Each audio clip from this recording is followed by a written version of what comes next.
Warahmatullahi wabarakatuh. Apa kabar? Kembali berjumpa dengan saya Hersu Benarif dari Forum News Network.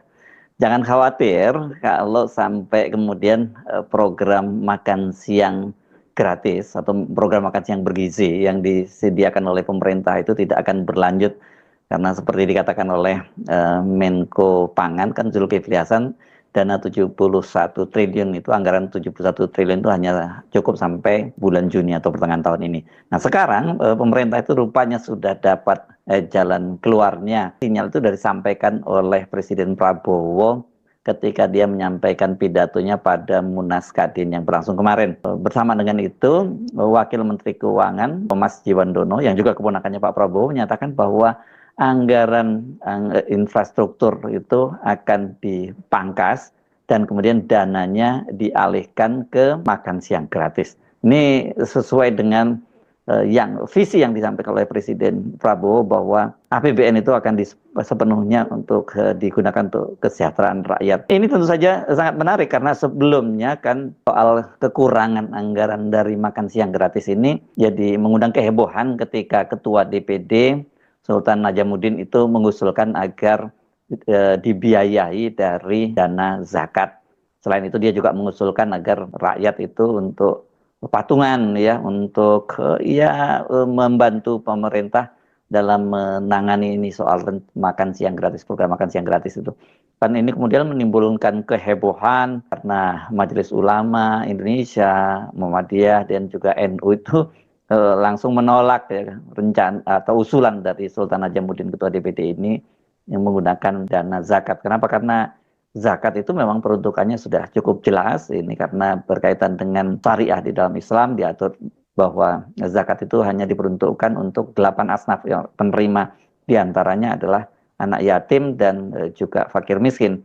Tapi kan kalau makan siang gratis ini program untuk seluruh anak sekolah di Indonesia. Jadi ya di situ tidak membeda-bedakan apakah dia anak orang kaya atau orang miskin, semua mendapat program makan siang gratis. Setelah itu ribut-ribut, itu kemudian Sultan Najamuddin kan meralatnya bahwa yang dia maksud itu bukan dana zakatnya tapi infak dan sedekah. Dan soal penggunaan dana infak dan sedekah itu juga sempat dikemukakan oleh Ketua Umum PBNU Yahya Stakuf. Ya kalau dana infak dan sedekah memang lebih lentur ya, tidak rigid yang tidak diatur seperti dana zakat. Dan soal penggunaan dana zakat itu rupanya sampai mengundang juga pernyataan dari istana ya, karena ini menimbulkan kontroversi yang luar biasa. KSP atau Kepala Staf Presiden AM Putranto itu menyatakan bahwa itu ide itu sangat memalukan kata dia, dan itu bukan gaya kami. Gaya kami itu maksudnya adalah gaya pemerintahnya Prabowo, dan itu ternyata benar seperti yang disampaikan itu akhirnya bahwa yang dipangkas ini program infrastruktur. Makin banyak dong ya program-program andalan di era Pak Jokowi itu yang dihilangkan atau dihapus di eranya Pak Prabowo ini. Nah, bagaimana supaya infrastruktur itu tetap jalan? Nah, soal ini sempat disampaikan oleh Presiden Prabowo Subianto ketika dia menyampaikan pidatonya pada Munas Kadin yang berlangsung di Jakarta kemarin. Saudara-saudara, saya ingin memberi peran yang lebih besar kepada swasta.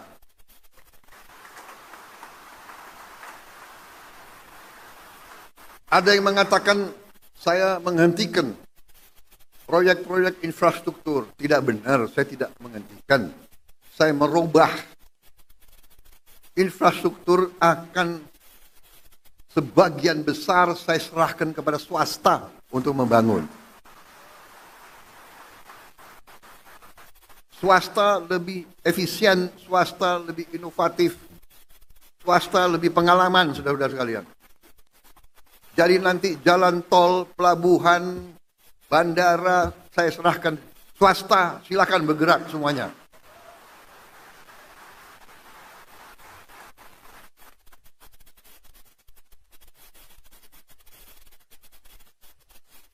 Berkali-kali saya katakan nanti pemerintah akan yang penting-penting dan inti-inti yang menyangkut perlindungan kepada rakyat dan sebagainya. Tapi yang bisa dikerjakan oleh swasta, harusnya swasta berkembang, swasta bekerja dan semuanya.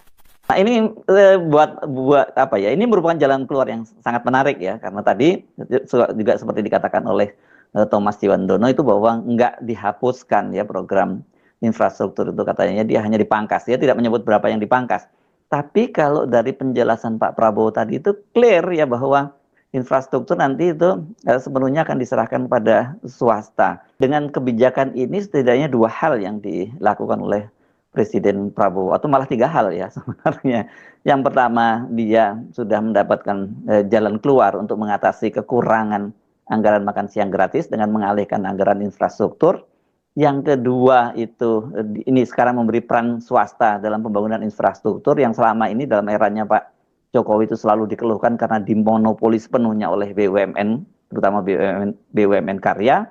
Dan yang ketiga ini semakin menunjukkan paradigma dari pemerintahan Prabowo yang sangat berbeda dengan pemerintahannya Jokowi. Mari kita bahas satu persatu ya. Dari sisi infrastruktur itu memang sekarang ini banyak sekali di eranya Pak Jokowi itu yang terlalu mengagung-agungkan infrastruktur kan kemudian menjadikan infrastruktur itu sebagai proyek-proyek yang mangkrak dan itu artinya membebani negara. Yang terlihat sekali menurut jalan tol ya. Jalan tol itu sekarang banyak kemudian mau dijual ke swasta tapi banyak yang tidak mau karena pendekatannya dari swasta tentu saja bisnis, sementara infrastruktur di eranya Pak Jokowi itu kan semacam penugasan yang ketika didekati dari sisi ekonominya itu tidak cukup menguntungkan. Jalan-jalan tol misalnya di Sumatera dan sebagainya itu secara bisnis tidak menguntungkan. Kenapa? Karena jalan tol itu selalu sepi dan hanya ramai pada hari-hari libur keagamaan seperti hari raya Lebaran maupun hari-hari libur nasional seperti akhir tahun dan sebagainya. Hanya ramainya pada hari-hari itu saja. Tentu saja buat para investor swasta ini merugikan. Belum lagi pembangunan pelabuhan dan kemudian bandara yang banyak sekali mangkrak di eranya Presiden Jokowi. Jadi dengan menyerahkan pada swasta tentu kalkulasinya dari swasta itu tentu untung rugi dan dengan cara begitu, itu kata Pak Prabowo tadi jauh lebih efisien. Ya, nggak mungkin swasta itu kemudian mau membangun tapi rugi. Nah, kalau pada kasus itu tadi ya, kasus yang dilakukan oleh BUMN karya itu dampaknya karena banyak yang tidak menguntungkan namanya penugasan dari pemerintah. Ini banyak BUMN karya yang bangkrut gara-gara ini ya, utangnya menumpuk dan sebagainya.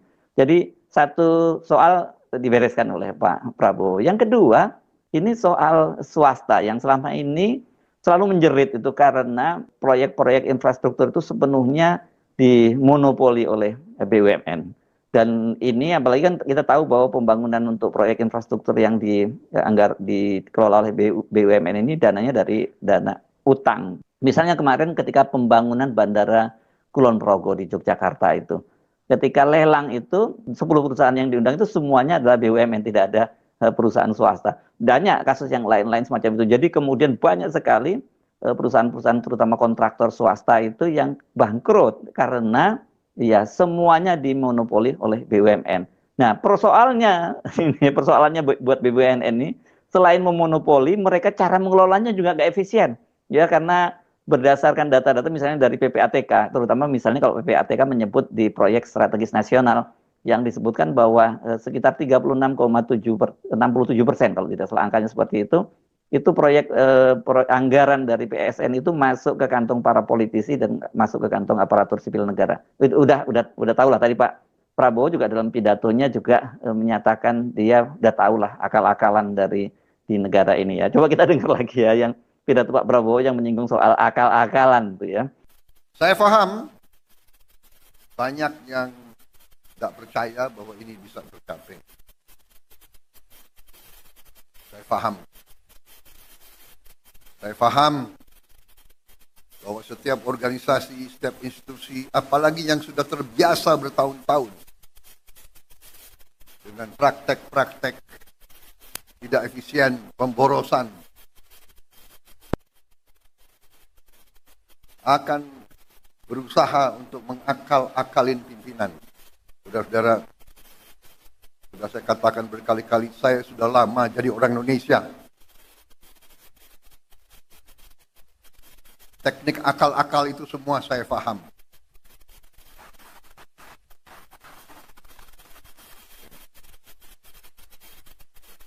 Jadi sudah saya buktikan dan saya sekarang merasa semangat semakin percaya, semakin yakin bahwa Indonesia mampu bangkit. Nah, Pak Prabowo tahu ya soal begini-begini ini, dan di Indonesia itu memang betul-betul rusak ya ini ya aparatur negara ini. Kayak saya dalam konten sebelumnya dalam soal konten mafia di peradilan, saya menyinggung yang korup itu bukan hanya para pejabatnya, para hakimnya, tapi sampai keluarganya, ya anak istri dan sesungguhnya itu ya.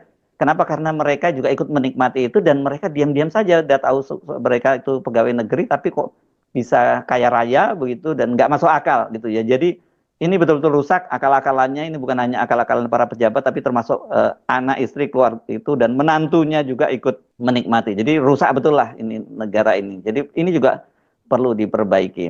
Itu yang kedua ya, dari sisi monopoli dari BUMN itu. Tetapi ini juga monopoli itu dampaknya juga buruk karena ternyata BUMN ini saya nggak tahu karena salah kelola atau karena korupsinya yang begitu besar.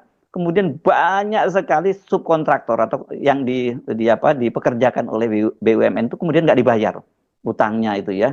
Banyak mereka udah keluar utang dan itu sampai banyak sekali yang menangis-nangis di DPR karena mereka ini proyeknya sudah selesai tapi nggak dibayar. Padahal banyak di antara mereka itu yang sampai menggadaikan rumah, utang ke bank dan sebagainya. Dan walhasil bukannya mendapat untung karena mereka jadi subkontraktor dari BUMN, malah mereka nggak dibayar. Jadi betul-betul rusak ini ya. Kalau swasta saya kira ya urusannya udah silakan sepenuhnya dari situ saja ya. Sepenuhnya mereka kemudian melakukan itu dari sini pendekatannya untung dan ruginya. Dari sini jelas ya. Jadi ini keuntungannya dengan diserahkan kepada swasta. Dan yang ketiga tentu saja kemudian dengan swasta yang hidup lagi, dia bisa mendapat banyak proyek-proyek lagi, itu kan juga membantu pertumbuhan ekonomi nasional. Ini yang saya kira juga harus diperhatikan karena pemerintahan Prabowo ini kan mengejar pertumbuhan ekonomi yang sangat tinggi dan itu tidak bisa dilakukan kalau hanya oleh pemerintahan saja dan swasta tidak bisa hidup. Jadi itu yang dilakukan dan ini yang berkaitan dengan nomor 3 ini adalah berbeda sekali dengan paradigmanya dari pemerintahannya Pak Jokowi yang mengelola proyek-proyek infrastruktur ini ugal-ugalan. Kalau tadi saya menyebut soal bandara dan sebagainya, itu kan lebih pada proyek mercusuar yang mau jadi legasi dari pemerintahannya Jokowi.